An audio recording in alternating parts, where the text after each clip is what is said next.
से तात्पर्य है दूसरों से तुलना। और हम बच्चों में अधिकांशतः यही करते हैं, दूसरे बच्चे से कंपैरिजन करते हैं और उस कंपैरिजन में और बढ़ा दें इसको अनुस्पर्धा जब हम करते हैं तो वो प्रेम की जननी है। और जब प्रतिस्पर्धा करते हैं तो ईर्ष्या का जन्म होता है। शिक्षा के दो प्रमुख उद्देश्य हैं, एक प्रगति और दूसरा प्रेम। प्रगति का मार्ग अनुस्पर्धा से होकर के जाता है। इसका मूल मंत्र भी है कि खुद से ही खुद को आगे करते जाएं। मूल मंत्र है प्रगति का, आगे बढ़ते जाएं। और इसकी आवश्यकता क्यों पड़ी, अनुस्पर्धा के मार्ग पर हम चलें कैसे, इसके लिए ये जानने के लिए बच्चों के बाल मन को और उनकी प्रकृति को जानना होगा। बच्चों की दुनिया सुंदर होती है, शैतान तो होते हैं लेकिन ईर्ष्यालु नहीं होते हैं। बच्चे साथ साथ चलना चाहते हैं लेकिन किसी को ढकेल कर आगे नहीं बढ़ना चाहते। बच्चे मन के सच्चे होते हैं, एक दूसरे के प्रति उनका प्रेम होता है।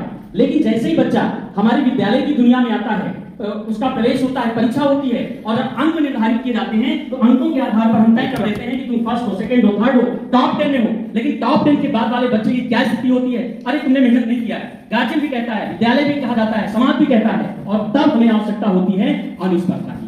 यहीं से ये प्रेम की जननी है। प्रतिस्पर्धा में वो बच्चा जो प्रेम का पोषक था वो ईर्ष्यालु हो गया। अब जो बच्चा टॉपर हो गया उसके प्रति ईर्ष्या का भाव आ गया। इसलिए हम अनुस्पर्धा के मार्ग पर चल रहे हैं और इसके 5 पिलर्स हैं अनुस्पर्धा के। आनंददायक शिक्षण, जॉयफुल टीचिंग, उचित परामर्श, दुनिया की सभी समस्याओं का समाधान काउंसलिंग में है यदि वो प्रॉपर हो। आकलन उत्सव, परीक्षा के नाम पर भय आ जाता है बच्चों में, असेसमेंट फेस्टिवल। और अनुस्पर्धा प्रदर्शन तालिका जो अनुस्पर्धा की आत्मा है, अभी अगली स्लाइड में बताएंगे। और मोटिवेशनल एक्टिविटीज, ये 5 पिलर्स हैं। यस बढ़ा दें। और आगे हम चले तो आनंददायक जो शिक्षण हमारा, उसके 4 आए, इन्वॉल्वमेंट, इंटरेस्टिंग, इमेजिनेशन और इनोवेशन। इन्वॉल्वमेंट में अगली स्लाइड में आप देख पाएंगे ये बाल संसद एक पार्ट है कक्षा 4 में, जिसमें संसद के बारे में बच्चे सीखते हैं। तो बाल संसद के माध्यम से बच्चे इन्वॉल्व हो रहे हैं, नामांकन फॉर्म भर रहे हैं, बच्चे चुनाव करवा रहे हैं, बच्चा भाषण दे रहा है। तो भागीदारी से बच्चे बहुत अच्छे सीखते हैं। बच्चा कहता है कि आप मुझे शामिल करो, मैं सीख जाऊंगा। अगर दिखाओगे शायद कुछ सीखूं, अगर बताओगे तो बिल्कुल नहीं सीखूंगा। लेकिन इससे बच्चे भागीदारी से बहुत अच्छे सीख रहे हैं। और अगली स्लाइड में आप देखिए, यहां भी आप आगे नेक्स्ट, ये इन्वॉल्वमेंट और इंटरेस्टिंग, ये एक पार्ट है कहां रहेगी चिड़िया। इसका काव्य आप देखिए, दृश्य पूरा प्रकृति का दृश्य कक्षा में बना हुआ है। तो इस पार्ट को बच्चे जिंदगी में कभी नहीं भूलेंगे। नेक्स्ट। और इंटरेस्टिंग के बाद इमेजिनेशन, ये पुस्तक जो मैंने स्वयं लिखी है, नन्ही तुलिका, जो बेसिक शिक्षा परिषद में हमारे कोई भी कला की कार्यपुस्तिका नहीं है, पहली कार्यपुस्तिका है, जबकि सर्वाधिक रुचिकर विषय बच्चों का कला है। तो उससे बच्चे एक तरफ तो देखकर बना रहे हैं लेकिन दूसरी तरफ स्वतंत्र चित्रकारी है। और ये इन्वॉल्वमेंट आप जो देख रहे हैं, जो इनोवेशन है, ये समझ हिंदी व्याकरण की पुस्तक है जो मैंने स्वयं लिखी है। और बच्चे रोल प्ले के लिए तैयार है। बिल्कुल 18 बोलियों को एक बार हम घटा दे सीखें और एक बार ये बिल्कुल उत्साह से खड़े हुए हैं, रोल प्ले करने जा रहे हैं, तो बहुत अच्छे तरीके से सीख लेते हैं। नेक्स्ट। अब इसके बाद हम आते हैं उचित प्रॉपर काउंसलिंग। अनुस्पर्धा का भाव गार्जियन में भी विकसित हो, वरना वो तो लड़ने लगते, मेरा बच्चा सेकंड आ गया, तुम्हारा फर्स्ट आ गया, तुम अलग बैठो, बेटा तुम इनके पास मत बैठना। ये जो भाव है इसको जड़ से समाप्त करने के लिए प्रॉपर काउंसलिंग की आवश्यकता है। और जैसे ये आकलन उत्सव, यहां पर देखिए बैनर लगा हुआ है, कक्षा को सजाया गया है। बच्चे में 1% का दबाव नहीं होगा। क्यों? क्योंकि यहां पर बच्चे को टॉप 10 में नहीं, फर्स्ट में अपने को क्रॉस करना है। नेक्स्ट। तो ये एक उत्सव में तब्दील हो गया है। ये आत्मा है इसकी। अगर मैं इसको समझा पाया, आपको बता पाया, तो समझ लीजिए कि अनुस्पर्धा का ये बच्चा जो है हमारी कक्षा का अंतिम छात्र है। स्तर के अनुसार 28% जिसको हम फेल मानते हैं। और ये बच्चा सेकंड, ये बेस टेस्ट है, जब 24 सितंबर को टेस्ट हुआ तो 36.6 पे पहुंचा। अगर ऐसे तो देखेंगे बच्चा किसी स्तर पे नहीं है, लेकिन बच्चे ने 8.66% की प्रगति की है। और ये प्रगति मैं बच्चे की रत्ती भर मेहनत को भी काउंट कर रहा हूं। और ये चस्पा होता है। नेक्स्ट स्लाइड आगे देखिए, 38.66%। यस।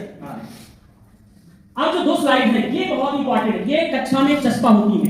अनुस्पर्धा प्रदर्शन तालिका, यहाँ बच्चा बेस टेस्ट में -9% है, अगस्त के टेस्ट से कम हुआ है, लेकिन यहाँ 19% की प्रगति, अपने को ही पीछे करके अपने से ही आगे बढ़ रहा है। और ये इस सूची में नाम लाने के लिए ये है प्रगति प्रदर्शन सूची। यहाँ पर बच्चे 30 बच्चे इस कक्षा में हैं और 26 बच्चों ने अपनी जगह छोड़ी है। क्या हम टॉप 10 की लिस्ट बनाते इतने बच्चों का स्थान दे पाते? शायद नहीं। इसमें वो भी बच्चे शामिल हैं जो 10 नंबर से 10% से उठकर के 50% पे गए हैं, लेकिन वो यहाँ कभी भी उनको हम प्रोत्साहन नहीं दे पाते अगर हम प्रतिस्पर्धा करते रहते। तो ये इसकी सोल है, आत्मा है। यस। नेक्स्ट। और ये आप देखें सितंबर में 108 में 58 बच्चों ने अपनी जगह छोड़ी है।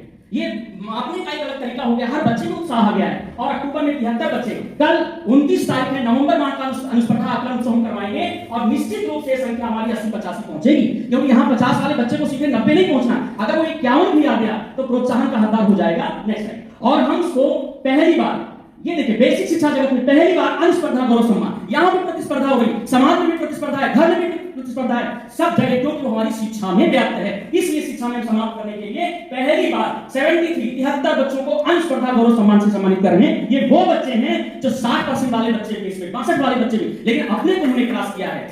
नेक्स्ट, और ये इसके बाद आप देखो बढ़ा दीजिए, ये अनुस्पर्धा गौरव सम्मान की तस्वीरें हैं और बढ़ा दीजिए। ये प्रोत्साहन का एक तरीका है। बार अखबार में हम बच्चों की गतिविधियों को निकालते हैं, उनकी हार्ड कॉपी उनको उनके पेरेंट्स की उपस्थिति देते हैं। इस तरह से मोटिवेशन का यह भी तरीका जो स्थायी रहता है, पुरस्कार 2 दिन चलता है, इसको काफी लंबे समय तक लगाए रखते हैं। और लास्ट में हम आते हैं अपने संक्षिप्त में परिणाम के लिए कक्षा का अंतिम छात्र भी मेजर पॉइंट, कक्षा का अंतिम छात्र भी प्रोत्साहन और प्रगति की धारा से जो शिक्षा का मुख्य उद्देश्य जुड़ गया। और सबसे बड़ी बात, जब कक्षा का बच्चा टॉपर आ जाता है, 80% नंबर ला करके विश्राम करने लगता है। क्यों? क्योंकि वो टॉप कर गया। घर के भी पीठ ठूक देते हैं, लेकिन अनुस्पर्धा का बच्चा प्रगति करता रहता है, क्योंकि उसको अपने को क्रॉस करना। अगर प्रगति प्रदर्शन तालिका में स्थान अपना बनाए रखना है तो 49 को या तो 50 में तब्दील करे या 49 पे बना रहे। 48 पे आ गया, यानी उस बच्चे के लिए भी चुनौती है। तो ये प्रमुख इसके जो शिक्षा के 2 प्रमुख उद्देश्य है, प्रगति और प्रेम। अब बच्चे का किसी दूसरे से कंपटीशन नहीं रह गया। गार्जियन के पूछता मेरे बच्चे के नंबर इतने थे, इस बार इतने बढ़े, कम हुआ तो मोटिवेट करते हैं, ज्यादा हुआ तो और मेहनत करते हैं। तो सतत प्रगति का मार्ग अनुस्पर्धा। Thank you.